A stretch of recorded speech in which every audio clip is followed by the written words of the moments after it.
Kathy, what's your question for Senator Sanders? Hi, Senator Sanders. Welcome to the Lehigh Valley. So my question is, the definition of socialism is just a society agreeing to work together and combining their resources to make sure everyone is protected and taken care of. How can you challenge the idea that socialism is bad in the minds of the public? You might have asked them, not me.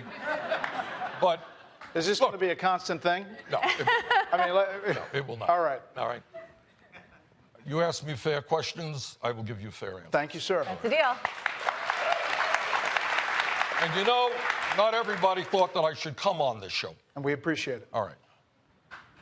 Your network does not necessarily have a great deal of respect in my world, but I thought it was important for me to be here and have a serious discussion about serious issues. Sally asked a good question. Thanks for that question, Sally. And let's talk about it. I think it's an important issue, but it will come up. What is democratic socialism? Yeah. Fair question? Okay. So let's talk about it. Democratic socialism, to me, is creating a government and an economy and a society which works for all rather than just the top 1%. It means ending the absurd inequalities that exist today. And I want to lay this out because you're not going to hear this much on Fox, and you're not going to hear this much in the media in general.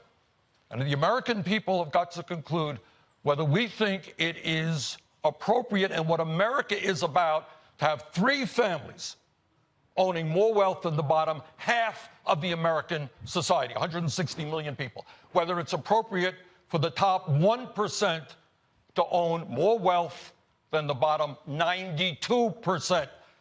Whether it is right that 49% of all new income goes to the top 1%, when many people, Brett and Martha, who are watching this program, are working 2 or 3 jobs just to pay the bills. So, first of all, we want to create a government that works for all of us, and we want to create a political system which is based on one person, one vote, not billionaires buying elections as a result of this disastrous Citizens United Supreme Court decision.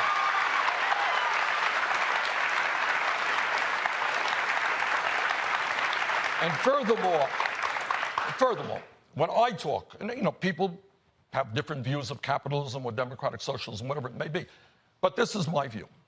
I believe that human beings, especially in a wealthy, democratic, civilized society like our own, are entitled to certain basic rights. So let me be very clear, and I'm sure we'll discuss it later in the show, Brett. I believe that health care is a human right, not a privilege. Okay?